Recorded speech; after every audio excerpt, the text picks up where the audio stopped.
She said he gave her herpes. Then he gave me something worse. Part 1, the text message. When I walked into my kitchen that morning, my dog was dead. Laid stiff on the tile, eyes open, tongue bitten halfway through. Like he'd been trying to call for me and couldn't make a sound. No blood. Just his body curled unnaturally like he'd been twisted in place. There was a faint odor of almonds. I checked the camera in the living room. Nothing. No sign of a break-in. No odd behavior. Just me going to bed at 11:47 and the hallway light blinking off like normal. He was only 4 years old. Healthy. By 9:32 a.m. I was standing over him barefoot, phone in hand, staring down at a text from my mom. Hey, have you talked to your sister today? I responded with a simple no, then asked, why? Her reply, just wondering. That was it. Something about that interaction, it felt staged. Like she'd already rehearsed both messages. Like I was supposed to notice something else. So I reached out to my sister. She replied quickly, I'm fine. Why? No emojis. No punctuation. Just those 4 words. I dropped it. At least, that's what I told myself. But I saved the messages, screenshotted them like evidence. 7 days later, I visited my parents. My mom poured too much wine. My dad didn't talk much. Sometime after dinner, while stacking dishes, my mom casually mentioned that my sister had broken up with her boyfriend of 6 years, late at night, right before she texted me. I didn't ask why no one told me sooner. I already knew. They were always like this, information hoarders. Emotional gatekeepers. I texted my sister that night, saying I was sorry and that I was there for her. She never responded. That silence lasted for months. She kept pretending nothing happened. Her ex would message me once every few weeks, asking how she was if I thought she'd ever take him back. I never answered directly, I just forwarded the messages to my mom. She told me to block him. I didn't. Something about his texts, they felt hollow. Like someone told him exactly what to say. Like he was trying to stay relevant in a story he no longer belonged to. I got married a few months ago. He reached out again, saying he'd still love to come. I considered inviting him. Told my parents. My mom got pale. My dad started muttering about crazy behavior and setting boundaries. They made me promise not to invite him. I didn't. But I hoped I'd run into him again. He'd recently moved to my town. I drove past the apartment building he mentioned once, just once, hoping I'd see him. I didn't. It's fine. Some people just exit like that, quiet, unfinished. Then a few weeks ago, my sister texted again for the first time in forever. Said she was talking to someone new. Included a photo a few days later, a selfie of her and this new guy. Taken in daylight. No filters. No context.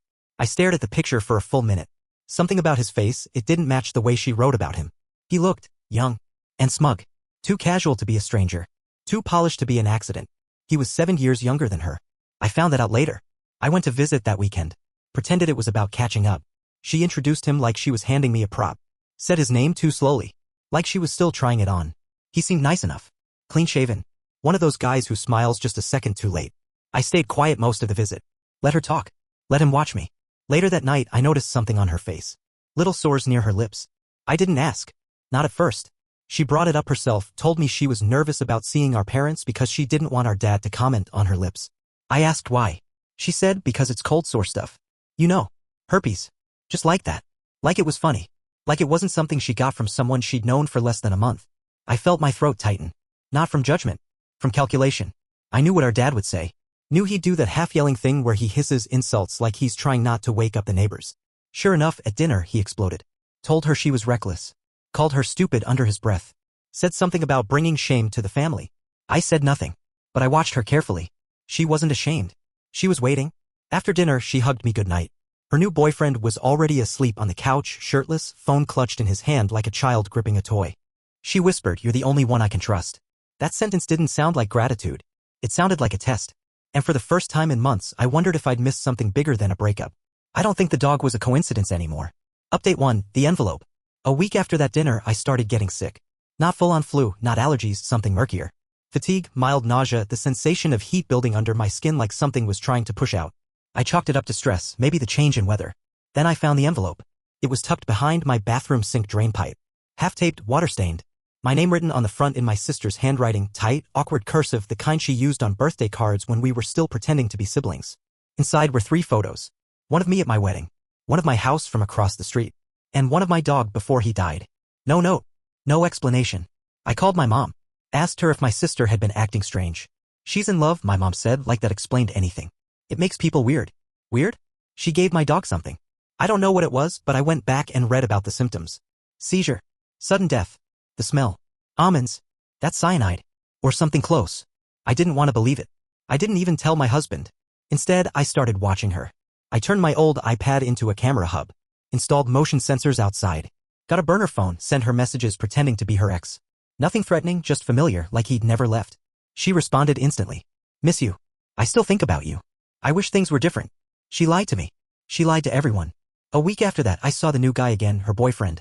She called him Ethan. Or maybe Evan. It changed depending on who was around. We met for coffee. He seemed polite. Asked about my job, my wedding, my husband. He smiled too much. Laughed at things that weren't jokes. Then he slipped in a comment, your house is cute. That second floor window's gotta have a great view. I never told him where I lived. My sister hadn't even been over since the engagement. I played dumb. Said, oh, have you been in the neighborhood? He just smiled and took a sip of his drink. Later that night, I checked my cameras. At 2:14 a.m., someone passed by the side of our house and paused. Just stood there. 5 minutes. Didn't knock. Didn't try the door. Just stood. Then turned and left. Too far to make out details. But the shape? The height? The posture? It wasn't my sister. It was a man. I called her the next morning. Told her I was worried. Said things weren't adding up. She started crying. You never believed in me. You always thought I was trash. I didn't correct her. Didn't remind her of the birthday gifts, the nights I snuck her money when our dad got mean, the time I drove 3 hours to pick her up after a fight with her boyfriend back when they were still playing house. She hung up on me. 2 hours later, I got another envelope. No return address.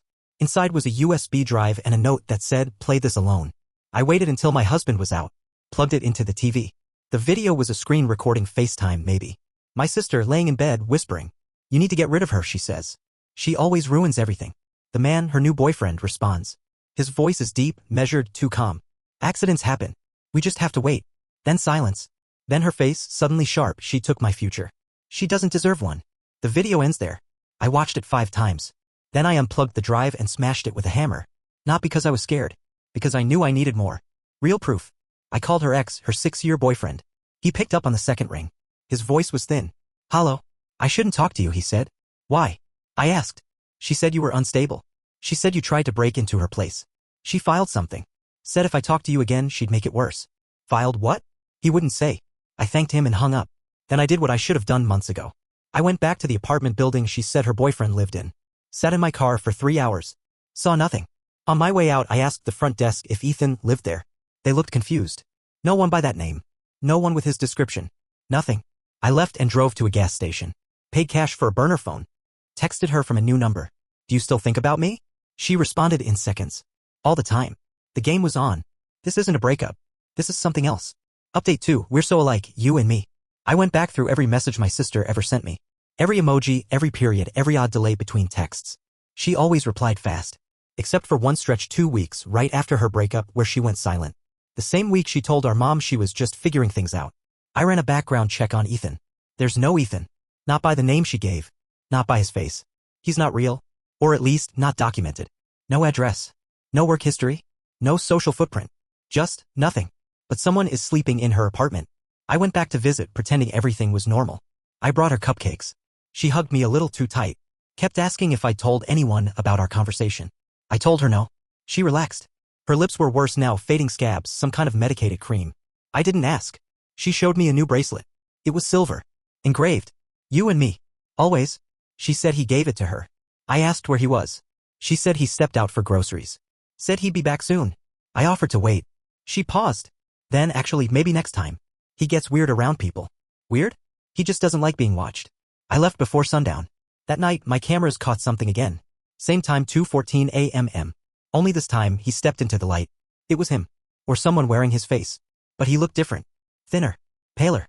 Eyes too wide for the size of his skull. He walked past the house, then doubled back.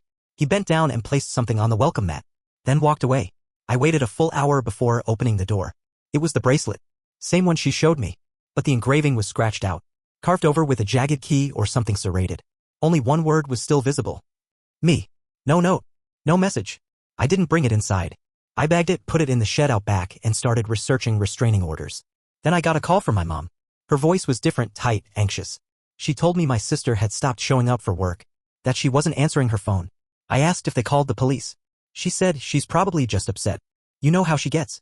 I didn't respond. I was already grabbing my keys. The drive to her place felt like crawling through glue. I kept checking the rearview mirror, convinced I was being followed. When I got to her building, the door was open. Not unlocked, wide open. I stepped inside. Called her name. Nothing. Her apartment smelled like burnt plastic and lavender. Like someone tried to cover something up with something else. I found her in the bathtub. Fully clothed, eyes open, mouth shut, water off. She was just floating, like she'd been pretending to drown. She blinked when she saw me, then smiled. Hey, that was it? No panic, no confusion. Are you okay? I asked. She nodded. Then, he told me you'd come. Who? She tilted her head like a doll. You know who? I helped her out. She wasn't wet. The tub had barely an inch of water in it, just enough to soak her pants. I got her on the couch. She asked for tea. Said she was cold. I asked where he was. She didn't answer. Instead, she said you shouldn't have taken the bracelet. I didn't take it. Yes, you did, she said. He left it for me. But you touched it. I didn't correct her. Not yet. That's when she said something that still hasn't left me. He likes you now. He says we're the same. I felt something slide cold through my spine. What does that mean? She just smiled. You'll see. I left before it got dark. At home, my husband was already asleep. I sat in the kitchen with every light on, sipping cold tea and watching the bracelet footage again. This time, I noticed something I hadn't before. Right after he places the bracelet, he looks up straight into the camera. And he smiles. Not at the lens. At me. Like he knew I'd be watching. I think he's been inside our house. I think he's still here. I'm not sure who to trust anymore. Even me. Update 3, the basement door.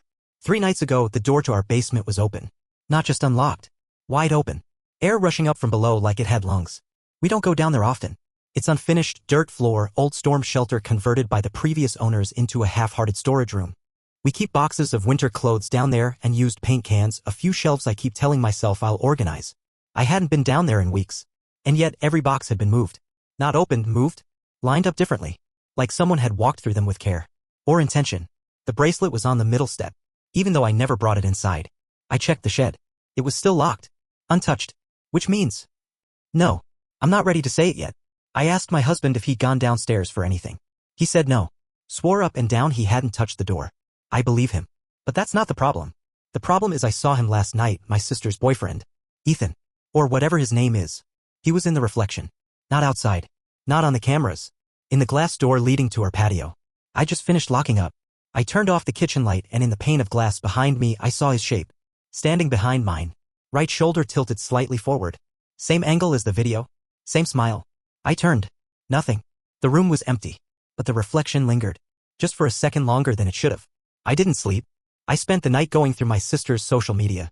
Old posts. Comments. I looked for any mention of him, any tag, any trace. Nothing. But I found something else. A comment on a photo from 3 years ago. Just one word, always. It was from an account with no profile picture, no name. Just a string of numbers. When I clicked it, the page said, this account is no longer available. But I recognized the numbers.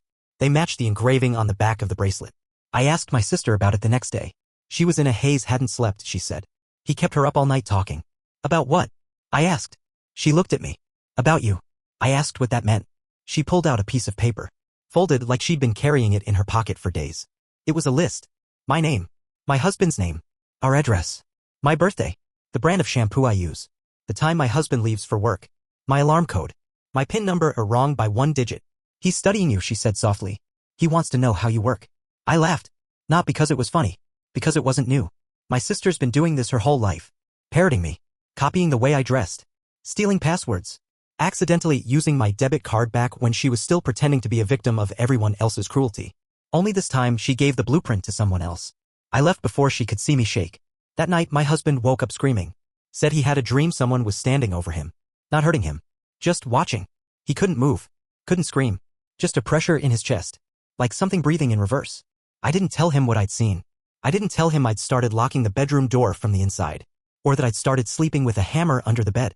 Or that every morning the basement door is cracked again even though I bolt it shut before going to sleep.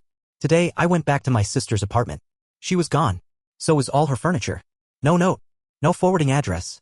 Just dust outlines on the carpet where her couch used to be. I asked the landlord what happened. He said she moved out in the middle of the night. Didn't hire movers. Just loaded everything into a dark SUV and drove away. Alone. No boyfriend. No Ethan. No anything. I asked if she left a number. He shook his head. But he handed me a package. No return address. Just my name. Inside was a single item. A mirror. Not large. Old. The back engraved with the words. We see you. I turned it over. And for the first time, I swear to you, I saw something that wasn't me staring back. It had my face. But not my eyes. Final update, the house at the end. I'm going to try and keep this short. Because I'm tired. Because I haven't been sleeping. Because I think if I write too much, I'll start remembering things I've worked very hard to forget. But you deserve the end. So here it is. I found her. 2 nights ago. I traced the plate number on that SUV, the one the landlord mentioned. Took me hours, but I found a parking ticket tied to the vehicle. Issued near an abandoned housing development about 20 miles outside the city. That's where she is now. Living alone in a half-finished model home. No electricity.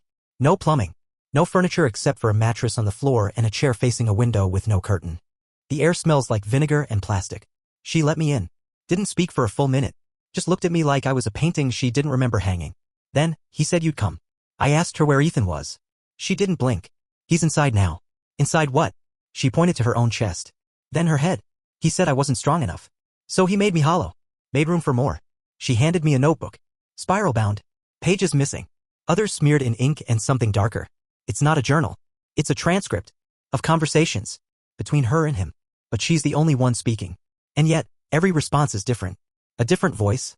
A different tone. Sometimes cruel. Sometimes calm. Sometimes not in English. There's one line circled over and over. Make her remember. I asked who her was. She said you. That's when I left. Didn't say goodbye. Didn't take the notebook. Didn't look back. The next morning, my husband was gone.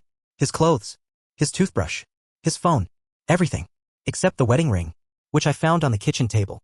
Inside it, engraved in tiny letters I never noticed before. We see you. I don't know if he left. Or if someone took him. Or if someone used him to get closer. The cameras don't show anything. They've been looping the same night for 3 days now. I watched the footage in reverse. Just to see if anything slipped. Anything out of place. And in the final frame 2:14 a.m. I saw her. My sister. Standing in the corner of our bedroom. Not moving. Not blinking. Just watching us sleep. That was 6 days before she disappeared. I don't know what any of this is. A breakdown. A punishment. A message. But here's what I do know. The mirror she left me is still here. And some nights when I walk past it, my reflection lags. Just for a second. Like it's waiting to see what I'll do first. Like it's hungry for the next move. Sometimes it smiles. I never do. Sometimes it turns away. I never follow. Not yet.